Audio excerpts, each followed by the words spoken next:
Você está no canal Eu Estudo a Lição com o pastor Samuel Camilo.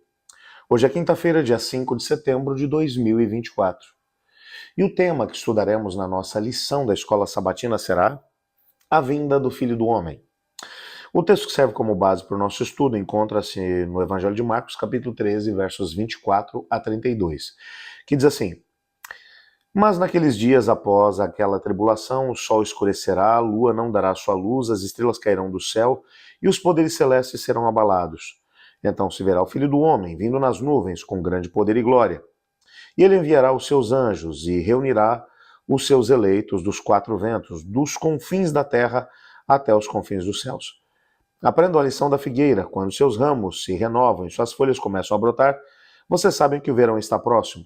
Assim também, quando virem essas coisas acontecendo, saibam que ele está próximo, às portas. Eu lhes asseguro que não passará essa geração até que todas essas coisas aconteçam. O céu e a terra passarão, mas as minhas palavras jamais passarão. Quanto ao dia e à hora, ninguém sabe, nem os anjos no céu, senão, nem o Filho, senão o Pai que está no céu. O evento da vinda de Jesus, ele é antecedido por vários sinais. Quando olhamos para as profecias do Novo Testamento, elas vão apontar para esse evento de forma muito, mas muito clara. Paulo, por exemplo, lá em 1 Timóteo, aliás, em 1 Tessalonicenses, no capítulo 4, versos 13 a 18, vai mencionar alguns deles. O texto vai dizer: irmãos, não queremos que vocês sejam ignorantes em relação aos que dormem, para não se entristecerem como os demais que não têm esperança. Se cremos que Jesus morreu e ressuscitou, cremos também que trará mediante Jesus, juntamente com ele, aqueles que nele dormiram. Dizemos a vocês pela palavra do Senhor que nós, os que estivermos vivos, os que ficarmos até a vinda do Senhor, certamente não precederemos os que dormem, pois dada a ordem, com a voz do arcanjo, ressoada a trombeta de Deus, o próprio Senhor descerá do céu e os mortos em Cristo ressuscitarão primeiro. E depois disso, os que estiverem vivos serão arrebatados juntamente com eles nas nuvens para o encontro do Senhor nos ares. E assim estaremos para sempre com o Senhor. Consolem-se, pois uns aos outros com essas mesmas palavras. Paulo, nesse texto, de forma bem clara, ele vai mencionar que aqueles que dormiram em Cristo, eles serão ressuscitados e serão arrebatados juntamente com os vivos para o encontro do Senhor nos ares. Ele falou de forma abundante sobre a questão da própria ressurreição. Lá em 1 Coríntios capítulo 15, de forma magistral, ele inclusive vai mencionar que se tirarmos do cristianismo a esperança da ressurreição dos mortos, então nada mais fará sentido. Paulo, portanto, ele vai mencionar que essa ressurreição ela vai acontecer por ocasião da volta de Jesus. Pedro, ele também descreveu esse grande dia. Lá em 2 Pedro capítulo 3, versos 3 a 13, ele vai dizer: antes de tudo, saibam que nos últimos dias surgirão escarnecedores, zombando, seguindo suas próprias paixões. Eles dirão: o que houve com a promessa da sua vinda? Desde que os antepassados morreram, tudo continua como desde o princípio da criação. Mas eles deliberadamente se esquecem que tudo que há muito tempo, pela palavra de Deus, existiam céus e terra, essa formada da água e pela água. E pela água o mundo naquele tempo foi submerso e destruído. Pela mesma palavra, os céus e a terra que agora existem serão reservados para o fogo, guardados para o dia do juízo, para a destruição dos ímpios. Não se esqueçam disso, amados. Para o Senhor um dia como 1000 anos como um dia. O Senhor não demora em cumprir a sua promessa, como julgam alguns, pelo contrário, ele é paciente com vocês, não querendo que ninguém pereça, mas que todos cheguem ao arrependimento. O dia do Senhor, porém, virá como um ladrão. Os céus desaparecerão com um grande estrondo, os elementos serão desfeitos pelo calor e a terra e tudo que nela há será destruída. Visto que tudo será assim desfeito, que tipo de pessoa é necessário que sejamos? Vivam de maneira santa e piedosa, esperando o dia de Deus e apressando a sua vinda. Naquele dia os céus serão desfeitos pelo fogo, os elementos se derreterão pelo calor. Todavia, de acordo com a sua promessa, esperamos novos céus e nova terra, nos quais habitam justiça. Pedro, portanto, aqui ele está explicando que o Senhor ele não demora em cumprir a sua promessa como alguns imaginam.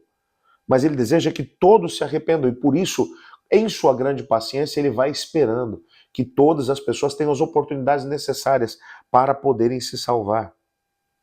Não que todos serão salvos. Até porque Deus nunca vai obrigar ninguém a se salvar, não querendo estar com ele na vida eterna. O Senhor Deus respeita o livre-arbítrio. O livro do Apocalipse, ele contém, por exemplo, descrições muito vívidas do retorno de Jesus.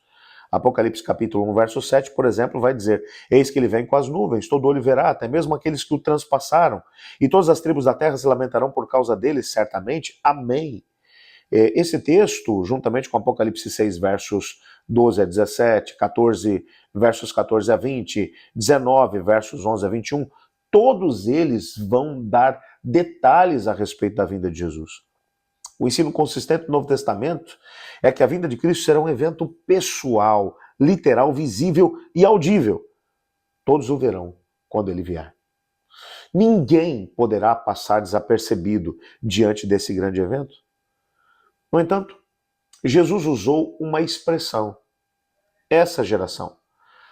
Quando você, e ao mesmo tempo, aquele dia, lá em Marcos 13, verso 30 e 13, 32, ele está dizendo, essa geração não passará sem que essas coisas aconteçam. Do que ele estava falando? Quando Jesus está falando sobre essa geração, provavelmente ele esteja falando da geração do seu tempo. Ele está falando, lembre-se que, falando sobre os sinais, ele está mencionando aqui os sinais de dois eventos bem claros. Ele está falando da destruição de Jerusalém e, ao mesmo tempo, está falando dos sinais que antecedem o retorno de Cristo Jesus. Portanto, aquela geração, a geração que tinha tido a oportunidade de andar com Jesus e de ouvir as suas palavras, ela não passaria até ver Jerusalém destruída, com certeza. Mas quando ele fala também sobre aquele dia, essa, com certeza, é uma expressão que aponta para a segunda vinda de Cristo. Várias respostas, e o nosso guia de estudos vai trazer algumas delas, são propostas pelos estudiosos bíblicos. A primeira delas vai mencionar aqui que a palavra geração poderia se referir a um grupo étnico, nesse caso, os judeus daquele tempo. Mas isso significaria que os judeus não desapareceriam até a volta de Jesus. Uma segunda opção, a geração das pessoas que vivessem todos os sinais, ou que vissem todos os sinais se cumprindo, não morreria antes da volta de Cristo. Bom, essa seria uma outra opção. E uma proposta mais simples, que é a terceira, é que Jesus Cristo ligou a palavra isso a essa geração, de Mateus 13:30, e a palavra aquele, de aquele dia, de Marcos 13, verso 32. Ele está fazendo uma ligação entre esses dois termos. Em Marcos 13, a palavra isso, ou para essas coisas, é semelhante em grego para a palavra que vai aparecer para esta geração. São palavras homônimas. Elas ocorrem principalmente nos versos 1 a 13, que descrevem os eventos que levaram à destruição de Jerusalém. Por outro lado, a palavra aquele caracteriza a última parte do capítulo, que descreve a segunda vinda de Cristo. Então, essa geração provavelmente se refira à geração do primeiro século, e que viu a destruição de Jerusalém, como é descrita lá em Mateus 13, verso 30, contudo, em Marcos 13, 32, vai estar se referindo à segunda vinda de Cristo, que é o evento mais distante. Consequentemente, Marcos 13, 32, a palavra aquele dia vai se referir aos eventos que estariam mais distantes do primeiro século, ou seja, aos eventos relacionados à segunda vinda de Cristo. Resumindo aqui essa ideia toda, o que o texto está dizendo para a gente é que aquela geração que tinha ouvido direto as palavras de Jesus, as profecias concernentes à destruição de Jerusalém, teria a oportunidade de ver o cumprimento dessa palavra profética. E para aqueles que tivessem a oportunidade de poder viver o segundo grupo de sinais que diziam respeito ao retorno de Cristo Jesus, eles deveriam estar tão atentos quanto aqueles que viveriam a destruição de Jerusalém. A destruição de Jerusalém foi um evento que marcou aquela geração. Assim como os eventos que estão ligados ao retorno de Jesus, os sinais que antecedem o retorno de Jesus, marcarão de forma tremenda a vida daqueles que verão o céu se abrindo e Jesus voltando em poder e glória. A mesma fé necessária para viver o comprometimento com Cristo naquela primeira geração é o compromisso, o comprometimento que tem que fazer parte da nossa história. Da minha história e da tua história. enquanto vivemos nesse tempo que antecede ao retorno de Jesus. Hoje, que tipo de compromisso tem você com o Senhor? Tem você hoje vivido realmente a expectativa dessas coisas? Tem vivido hoje você a expectativa de que Cristo Jesus virá nessa geração, então temos que estar prontos para ela? É a tua prioridade preparar o mundo para a chegada de Jesus? Eu espero que sim. Ore comigo. Obrigado, Senhor, por tua palavra e pela certeza que temos de que vivemos os dias que antecedem o retorno de Jesus. Ajuda-nos a viver com compromisso contigo e com a tua palavra. Colocamos tudo em tuas mãos. Ouça também os pedidos que sobem nesse momento até o Senhor, de cada um de nós, e responde de acordo com a tua vontade, pois é em nome de Cristo que oramos. Amém. Eu estudo a lição e você?